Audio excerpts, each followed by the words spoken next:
নমস্কার, দ্য ওয়ালে আপনাদের স্বাগত। আজ আমাদের বিষয় বিএনপি কেন আন্দোলনে নামবো করেও নামতে ভয় পাচ্ছে।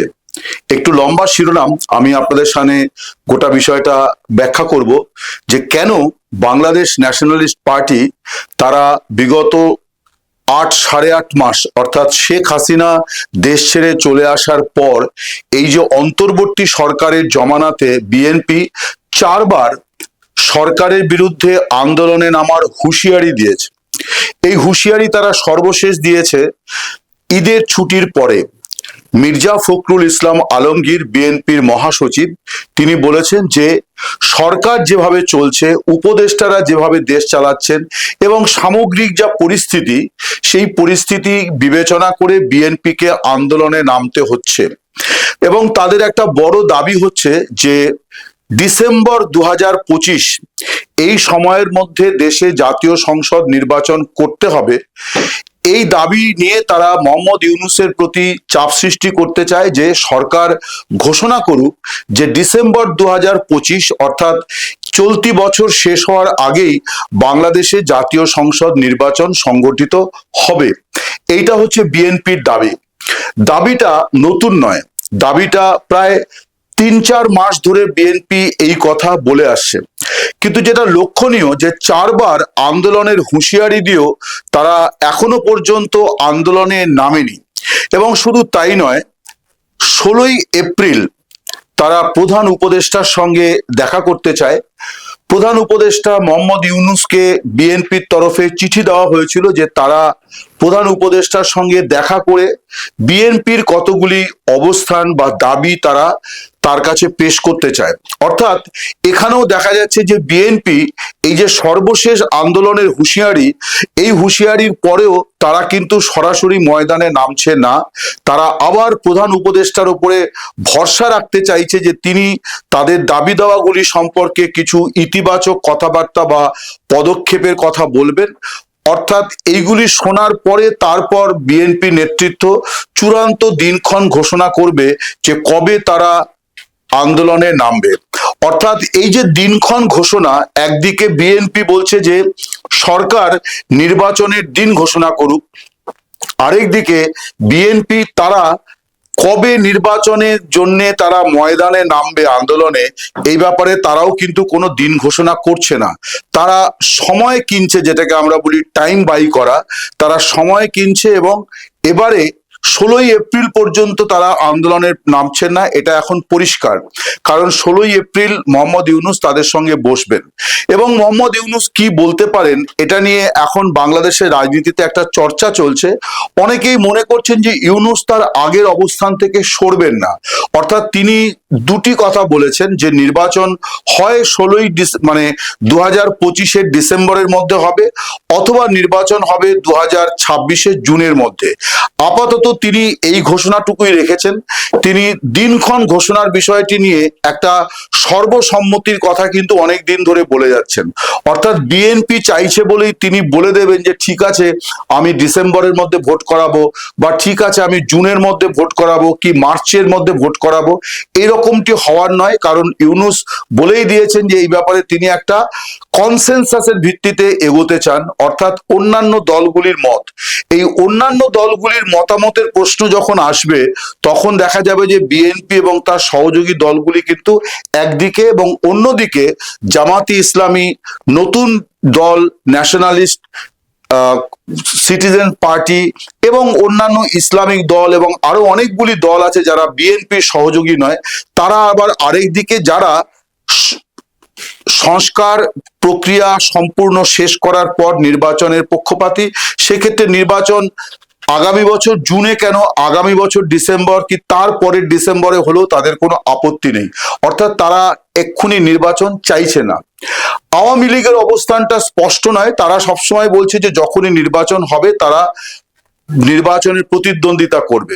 যেহেতু এই মুহূর্তে দলের নেতৃত্ব দেশে সেইভাবে সক্রিয় নন এবং অনেকেই বিদেশে, ফলে আওয়ামী লীগ নেতৃত্ব এই বিবাদের মধ্যে ঢুকতে চাইছেন না।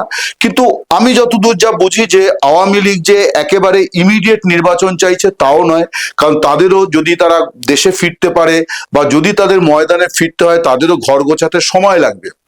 যাই হোক, বিএনপি তারা এক দফা কার্যত একটা দাবি উত্থাপন করে বসে আছে যে ডিসেম্বর 2025-এর মধ্যে নির্বাচন চাই। যে বিষয়টা আমি আলোচনা করতে চাইছি যে বিএনপি নেতৃত্ব তারেক জিয়া, মির্জা ফখরুল ইসলাম আলমগীর এবং তাদের যে শীর্ষ নেতৃত্ব তারা বারে বারে এই এক দফা দাবির কথা বলছেন বটে, কিন্তু দেখা যাচ্ছে যে নাম্ব করেও তারা কিন্তু ইউনূস সরকারের বিরুদ্ধে ময়দানে সেইভাবে নামছেন না। গত মাসেও তারা একটা হুঁশিয়ারি দিয়েছিলেন যে ঈদের আগে যে কটা দিন পাওয়া যাবে তারা ময়দানে আন্দোলন করবে, কিন্তু করেনি। এখন আমি যে আলোচনাটা করতে চাই যে বিএনপি তারা এই মুহূর্তে বাংলাদেশের রাজনীতিতে সবচেয়ে শক্তিশালী দল। আওয়ামী লীগ যেহেতু ময়দানে সক্রিয় নয়, আওয়ামী লীগের কর্মী সমর্থকেরা আছেন কিন্তু তারা সক্রিয় নন ময়দানে, স্বভাবতই বিএনপি সবচেয়ে বেশি সক্রিয় রাজনৈতিক দল। তারা কেন ইউনূসের বিরুদ্ধে আন্দোলনে এত দ্বিধান্বিত, আমি এই বিষয়টি এখন খানিকটা আলোচনা করতে চাইছি। আপনারা জানবেন যে তারেক জিয়া, মির্জা ফখরুল ইসলাম আলমগীর তাদের কিছু বক্তব্য এই ক্ষেত্রে প্রাসঙ্গিক। তারা বারে বারেই দলের মধ্য থেকে যে গোলমালগুলি সামনে আসছে, বিশেষ করে খুন খারাপি, মারামারি, কাটাকাটি, এবং এই মুহূর্তে আমি বলতে পারি যে 5ই আগস্ট 2024-এর পর ধারাবাহিকভাবে বেশ কিছুদিন রাজনৈতিক হত্যার শিকার হয়েছেন আওয়ামী লীগের নেতা কর্মীরা। কিন্তু বিগত 4-5 মাস, আমি 4-5 মাস সময়টা বলছি, এই সময়ের মধ্যে যে রাজনৈতিক খুন খারাপিগুলো হয়েছে তার একটা বড় অংশ কিন্তু বিএনপির গোষ্ঠীদ্বন্দ্ব, অর্থাৎ বিএনপি বনাম বিএনপি। এবং এই যে আমি যেদিন ভিডিওটা করছি অর্থাৎ আজ বুধবার, এই বুধবারেও পর্যন্ত যে পরিস্থিতি বাংলাদেশে, তাতে বাংলাদেশ ট্রেন্ডিং হচ্ছে বা বাংলাদেশের খবরের যে বা ঘটনার যে প্রবণতা সেটা হচ্ছে বিএনপি বনাম বিএনপির মারামারি। অর্থাৎ বিভিন্ন জায়গাতে বিএনপির লোকেরা তাদের মধ্যে ক্ষমতার লড়াই শুরু হয়েছে। কেউ চেয়ার দখল করেছেন, কেউ তাকে চেয়ার থেকে হটাতে উদ্গ্রীব হয়ে উঠেছে, এবং সিন্ডিকেট রাজ, তোলাবাজি যেটাকে বলা হয়, এই যে গোটা বিষয়গুলো যার সঙ্গে একেবারে কাঁচা টাকার সম্পর্ক, হাজার হাজার কোটি টাকার সম্পর্ক, এই যে মানে হঠাৎ ক্ষমতা পেয়ে যাওয়া, অর্থাৎ ময়দানে আওয়ামী লীগ নেই, খোলা ময়দান, তার কারণ বাকি যে দলগুলি তাদের শক্তি, তাদের সমর্থন খুব সিলেক্টিভ কতগুলি জায়গাতে সীমাবদ্ধ। জামাতি ইসলামী প্রভাবশালী দল, তারা প্রশাসনে তাদের অনেক প্রভাব আছে, কিন্তু বাংলাদেশের সামগ্রিক রাজনীতিতে গোটা বাংলাদেশে তাদের প্রভাব নেই, এমনকি সাংগঠনিক শক্তিও নেই। তারা কতগুলি নির্দিষ্ট জেলায় বা নির্দিষ্ট উপজেলায় তাদের শক্তি আছে। সবতই বিএনপি তারা একটা ফাঁকা মাঠ পেয়ে গিয়েছে, কারণ তাদেরকে এখন প্রতিহত করার জন্য ময়দানে আওয়ামী লীগ নেই, তারা বরং আক্রান্ত। ফলে বিএনপির নিচু তলায় যে জিনিসটা হয়েছে সেটা হচ্ছে যে হঠাৎ ক্ষমতা পেয়ে যাওয়া নেতা কর্মীরা তারা নিজেদের মধ্যে এই ক্ষমতার মধুভাণ্ড নিয়ে কাড়াকাড়ি শুরু হয়েছে, অনেকটা উপসী ছারপোকার মতন বিএনপির নিচতলার অবস্থা। অর্থাৎ তারা সবাই ক্ষমতার মধুভাণ্ড কাটতে ব্যস্ত এবং এই ব্যাপারে কেউ কাউকে 1 ইঞ্চি জায়গা ছাড়তে চাইছে না। ফলে দলের নিজেদের মধ্যে, নেতা কর্মীদের মধ্যে শিবিরে শিবিরে গোলমাল শুরু হয়েছে, এই গোষ্ঠীর সঙ্গে ওই গোষ্ঠীর, এবং প্রায় প্রত্যেক সপ্তাহে 4-5 জন করে খুনও হয়ে যাচ্ছে দলের। এই যে পরিস্থিতি, এই পরিস্থিতিতে একটা যে কারণে তারেক জিয়া কিছুদিন আগেও বলেছেন যে তার নিজের দলের উদ্দেশ্যে বলেছেন যে এই পরিস্থিতি যদি না বদলানো যায় তাহলে বাংলাদেশে দল সমূহ বিপদের মধ্যে পড়বে। এবং তিনি একথাও বলেছেন যে যারা ধরে নিচ্ছেন যে নির্বাচন বিএনপির জন্য কিছুই না, তারা ফাঁকা মাঠে গোল দেবে, ব্যাপারটা মোটেই এরকম হবে না, বরং নির্বাচনের জন্য মানুষের আস্থা অর্জন করা দরকার। এবং যে পরিস্থিতি নেতা কর্মীরা নিচুতলায় সৃষ্টি করেছেন তাতে কিন্তু আস্থা মানুষের চলে যেতে পারে, এইরকম আশঙ্কা তারেক জিয়া, মির্জা ফখরুল ইসলাম আলমগীর এরা বারে বারে এই ধরনের আশঙ্কা প্রকাশ করেছেন। এমনকি গত মাসে খালেদা জিয়া যে প্রথমবার প্রায় দীর্ঘ 6.5 বছর পর লন্ডন থেকে যে ভার্চুয়াল মাধ্যমে বক্তৃতা দিয়েছেন, সেখানেও কিন্তু দলের নেতা কর্মীদের তিনি বলেছেন, বিশেষ করে নিচুতলার কর্মীদের বলেছেন যে এমন কিছু করবেন না যাতে দলের বড় ক্ষতি হয়ে যেতে পারে। তার মানে বিএনপি এই মুহূর্তে তার দলীয় সংগঠনের মধ্যে যে অন্তর্বিরোধ, কর্মী সমর্থকদের মধ্যে যে মারামারি কাটাকাটি, সিন্ডিকেট রাজ, তোলাবাজি, এইটা নিয়ে বিএনপি এখন বিরাট বড় সমস্যার মধ্যে আছে। এখন সমস্যাটা খুব নতুন নয়, আমি যেটা বলছিলাম এটা 5 আগস্ট দুপুর থেকে শুরু হয়েছে, যে হঠাৎ করে তারা ক্ষমতা পেয়ে গিয়েছে এবং তারপর ধারাবাহিকভাবে গোলমাল চলছে। বিএনপি এই পরিস্থিতিটা বদলাতে পারেনি। যদিও বিএনপি নেতৃত্বের প্রথমে ধারণা ছিল যে শেখ হাসিনা দেশ ছেড়ে চলে গিয়েছেন, আওয়ামী লীগের নেতারা দেশ ছাড়া, কর্মীরা অনেকটা মানসিকভাবে বিধ্বস্ত, ফলে ফাঁকা মাঠে বিএনপি গোল দেবে এবং ড্যাং ড্যাং করে তারা নির্বাচনে জিতে এসে আবার 16 বছর পর তারা সরকার গঠন করবে। এই যে সম্ভাবনা বা আশা বা প্রত্যাশা, এইটা এই মুহূর্তে বিএনপির কাছে খুব দুরূহ অবস্থার মধ্যে তারা পড়েছে, যে ভোট কবে হবে এটা নিয়েই তারা নিশ্চিন্ত নয়। এই পরিস্থিতিতে নির্বাচনের দাবিতে ঝাঁপিয়ে পড়াটা ছিল তাদের জন্য আশু কর্তব্য বা অত্যন্ত জরুরি, কিন্তু তারা সেটা করতে পারছে না। কেন করতে পারছে না, তার একটা বড় কারণ, বিশেষ করে তারা একটা জঙ্গি আন্দোলন করবে বলে সম্প্রতি যেটা হয়েছে, যে হেফাজতে ইসলামের সঙ্গে তারা একটা বোঝাপড়ায় আসার চেষ্টা করেছে। হেফাজতের সঙ্গে বিএনপি বোঝাপড়ায় আসতে চাইছে এই জন্যে যে হেফাজতের সঙ্গে 2013 থেকে, অর্থাৎ শাপলা চত্বরে যে গোলমাল, তখন থেকে বিএনপির একটা বোঝাপড়া আছে। সেই বোঝাপড়াটাকে তারা আরো বেশি মজবুত করতে চাইছে এই জন্যে যে হেফাজতের ভোট নেই, কিন্তু তারা ময়দানে প্রচুর মানুষকে, রেজিমেন্টেড পার্টির এটা একটা বড় দিক যে তারা যে কোনো কজে প্রচুর মানুষকে ময়দানে নামাতে পারে। বিএনপি নেতৃত্ব মনে করছে যে ইউনূসের বিরুদ্ধে যদি তারা তাদের আন্দোলন করতে হয়, তাহলে হেফাজতের সঙ্গে যদি বোঝাপড়া থাকে, এবং হেফাজতের সঙ্গে সেই বোঝাপড়াটা তাদের তৈরিও হয়েছে, যে তারা হেফাজত নেতৃত্ব বলেছে যে তারাও ডিসেম্বরের মধ্যে জাতীয় সংসদ নির্বাচন চায়। তার মানে বিএনপি যদি হেফাজতকে নিয়ে ময়দানে নামতে পারে, তাহলে একটা বড় জমায়েত, বড় একটা শোডাউন তারা কিন্তু করতে পারে বাংলাদেশে, এবং এই কারণেই তারা হেফাজতের সঙ্গে একটা বোঝাপড়া তৈরির চেষ্টায় নেমেছে। কিন্তু আসল সমস্যা বিএনপির, যে মূল আন্দোলনের ডাক দিতে হবে এবং আন্দোলনের জন্য ময়দানে বিরাট ভাবে হাজির হতে হবে বিএনপি নেতৃত্বকে, বিএনপির নেতা কর্মী সমর্থকদের। এই জায়গাতে বিএনপি নেতৃত্ব একটা বড় সমস্যার মধ্যে পড়ে গিয়েছে। সেই সমস্যাটা হচ্ছে যে বিএনপির নেতৃত্ব বা দলগতভাবে বিএনপি ক্ষমতায় আসেনি। তারেক জিয়া তিনি বাংলাদেশের প্রধানমন্ত্রী হননি। মির্জা ফখরুল ইসলাম আলমগীর বা সালাউদ্দিন আহমেদ বা মঈন খানের মতো নেতারা বা আমির খসরু মাহমুদ চৌধুরী, এই যে বড় প্রথম সারির নেতারা যারা বিএনপি ক্ষমতায় এলে গুরুত্বপূর্ণ মন্ত্রকের মন্ত্রী হবেন, তাদের হাতে এই সুযোগটা আসেনি।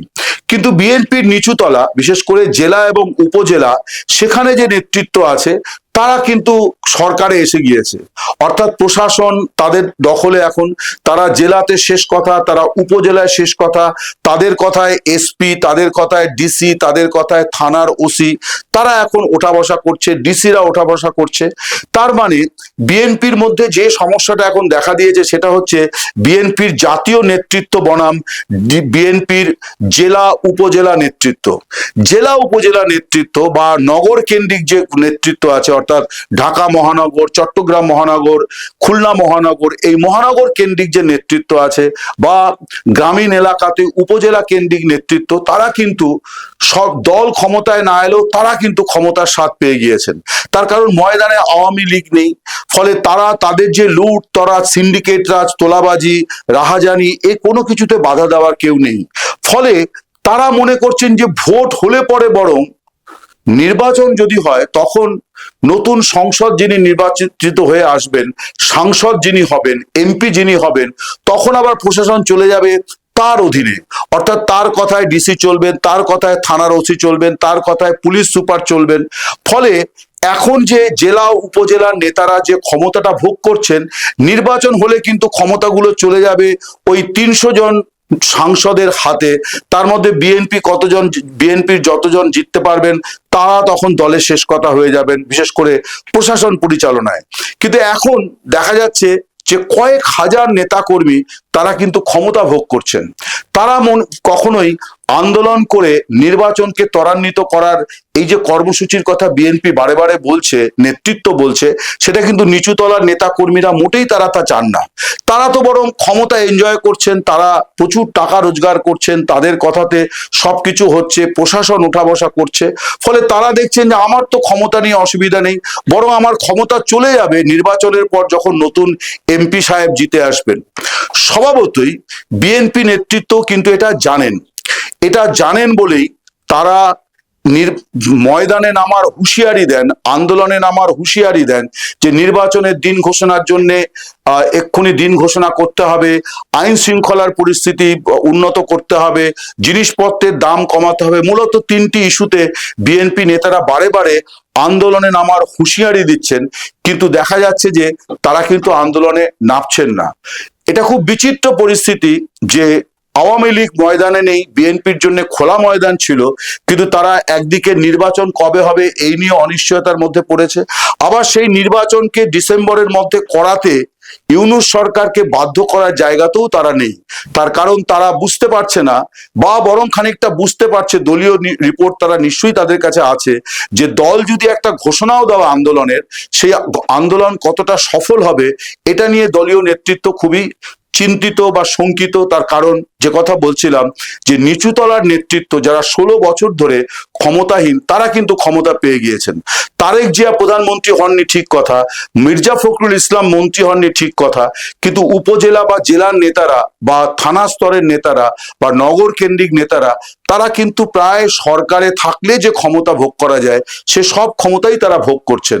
এসপি, ডিসি, ওসি, তারা তাদের স্যালুট দিচ্ছেন, তাদের কথায় উঠা বসা করছেন, সব রকম ক্ষমতা তারা এখন এনজয় করছেন।